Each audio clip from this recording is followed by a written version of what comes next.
What's up, people? Your host JBK, coaching with JBK on Pitch Talk Vlogs. I'm just going to give a quick shout out to the G-Man, to Nathan Arsenal, to LJA, Liam Angel, and also Jezzy Fizzle. So, we're just talking, as we do about football here, and it's ironic that it's Women's Weekend. It's the Women's Weekend this weekend. And I'm going to go through some of the results today, but I'm also going to speak about some of the results last week because they sort of intertwine with the two. So, with the first result, it was Manchester United 2, Manchester City 2. Manchester United were 2-0 down and showed pretty much what the Manchester United way is. And it was interesting because it was 2-0 down from the first half. Now, if you think about it in a certain way, you kind of go, well, how has that happened and where's that come from? City, ironically, in my opinion, are the bigger team in women's football. And because of the time that, again, a certain person has mentioned that Manchester United have been away from the game in the women's game, it's hard to argue against it. But I digress. United came back strongly in the game and with a fantastic goal from one Tobin Heath in that game. What a goal. And you'll get to see it tonight if you turn onto the BBC Red button or wait until 11:30 tonight, BBC 2. So, that was the first game. Brilliant, great to see a lot of people taking an interest in the derby. Again, if you go use the app, the FA Player app is there for everybody to go and watch a game, either in the Championship or in the WSL. Okay, so we also had another derby, the Aston Villa versus Birmingham City. Ironically, Birmingham City came in to this game with only two. Read that, two substitutes throughout the whole game. Now that should tell you how good this result was, because they came in with two substitutes and won the game 1-0. And from what I've heard from a coach who was in the game, and he was there at the game, and also he's a Brummie as well, so he's the goalkeeping coach of Birmingham City. My good friend Tony Elliott, big ups to you. It was a great game for him to go, you know what, I'm a Brum and I can take this as it is. So yeah, well done to Birmingham City. I'm also going to bring up a couple of results last week. So Manchester United actually beat Arsenal last week, which opened the doors to a new conversation and somebody actually taking on.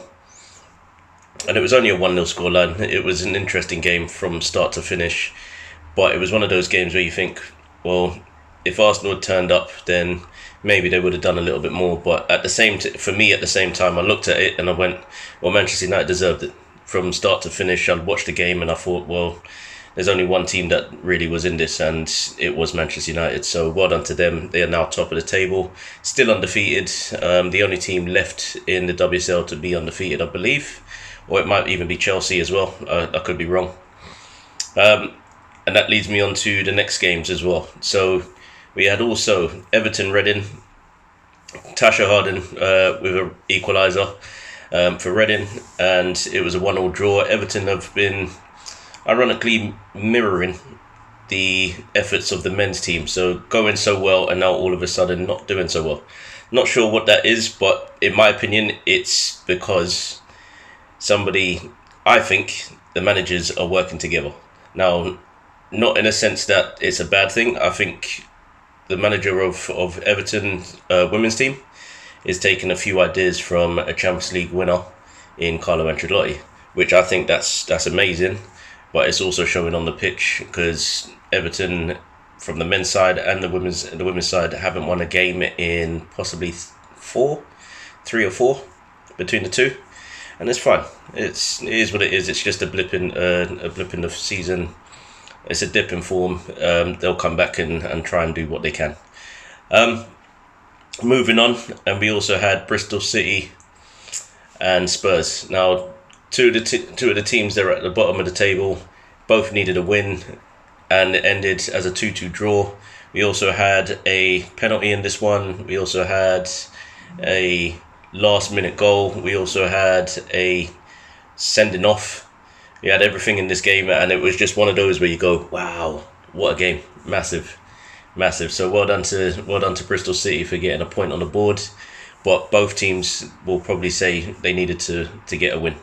Tanya Uxtoby, who's the main coach of Bristol City, will feel hard done by after losing 8-1 to Manchester City and losing 5 of her team to COVID reasons, and then also not being able to play during the week as well against Manchester United of that week as well. So, oh no, that was the Everton United game. So sorry, I apologise.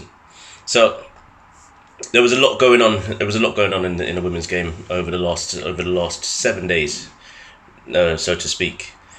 There is a possibility with the England international coming up that it's going to be cancelled.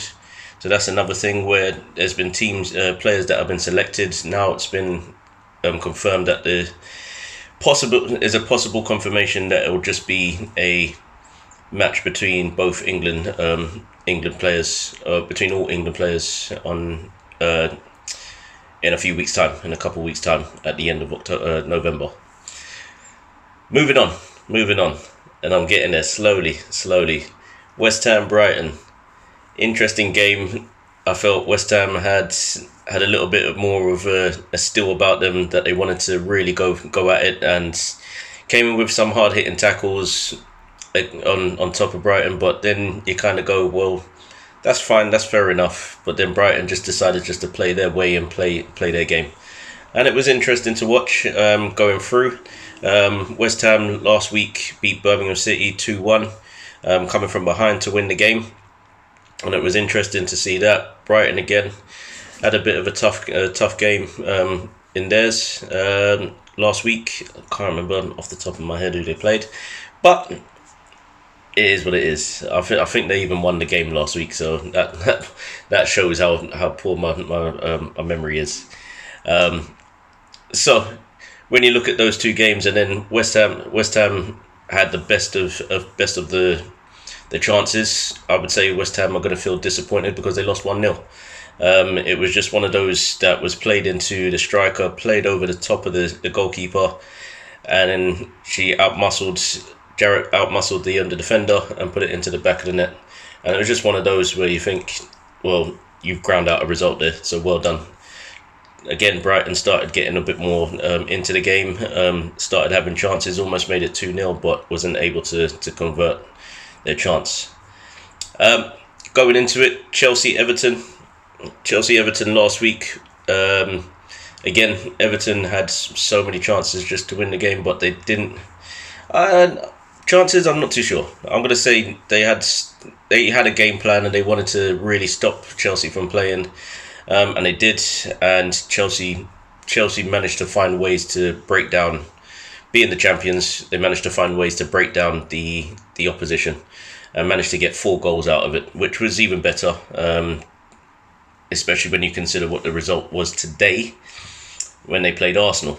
Now, it was a bit of a stalemate all the way through until the last 5 minutes of the game. So Arsenal managed to get the first goal in the 86th minute from Beth Mead.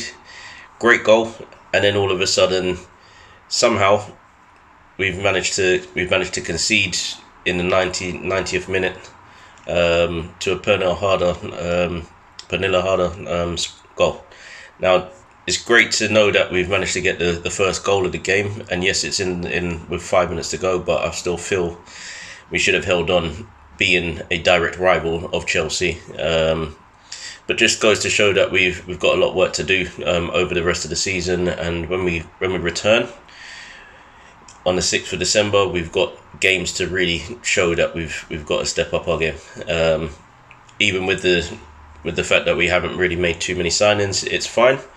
We normally say, well, I think the idea is to bring players through now. I don't think it's just to sign anybody as much as possible. I know United, Tottenham, Chelsea have all, even Manchester City have all brought big players, but I think at the moment I don't think it's going to be worth the challenge to bring in players when you know that you've got them up and coming through your ranks.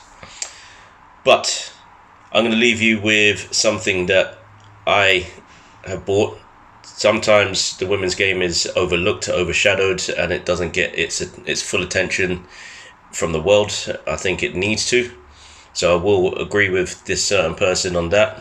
I just disagree with how they've made their point. I'm